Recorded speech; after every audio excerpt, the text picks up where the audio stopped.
సత్యసాయి జిల్లా ధర్మవరం ప్రభుత్వ ఆసుపత్రిలో ఎక్స్ప్రెస్ తనిఖీ జరిగింది. Vijayawada health department joint commissioner Ramesh Nath ఆకస్మికంగా ఆసుపత్రిని సందర్శించి ఓపీ రిజిస్ట్రేషన్ విభాగం, వివిధ వార్డులు మరియు రోగులకు అందుతున్న వైద్య సేవలను పరిశీలించారు.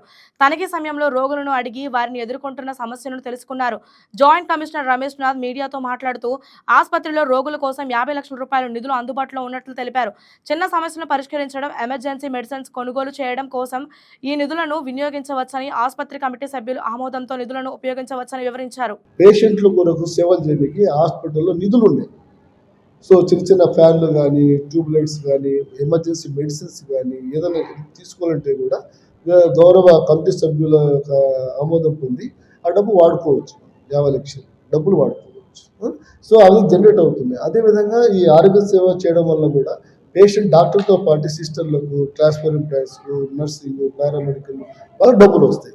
సో మెయిన్ ప్రధానంగా మేము బయట ప్రైవేట్ హాస్పిటల్లో ఆరోగ్యశ్రీ విద్యార్థి సేవ చేసుకుంటే ఆ డబ్బులు ఆ ప్రైవేట్ హాస్పిటల్ పోతాయి, ఆ డాక్టర్లు పోతాయి. ఇక్కడ చేసుకుంటే ఏమవుతుందంటే హాస్పిటల్ డబ్బులు కొన్ని వస్తాయి అన్నమాట. సో ఆ డబ్బులు నిరుపేదలు మేము చేయవచ్చు. కాబట్టి మీ ద్వారా నేను కోరుకునేది ఏమంటే, మా దగ్గర అందరు స్పెషలిస్ట్ ఉన్నారు కాబట్టి ఆ ఎన్టీఆర్ వైద్య సేవ పేషెంట్ మాకే ఎక్కువగా వచ్చేదానికి కూడా దోహదం కోరుకుంటున్నాను. ఎందుకంటే ఇది హాస్పిటల్ డెవలప్మెంట్ సొసైటీ డబ్బులు వస్తాయి, పేషెంట్ కేర్ డెవలప్మెంట్. కాబట్టి చెప్పినా చెప్పకపోయినా మేము పేషెంట్ను లవ్ చేయాల్సిందే, హాస్పిటాలిటీ మేము చూపించాల్సిందే. ఇబ్బంది పెట్టే విధంగా ఎవరైనా బిహేవ్ చేస్తే మా నోటీస్కి వస్తే కఠినమైన చర్యలు అయితే ఖచ్చితంగా తీసుకుంటాం.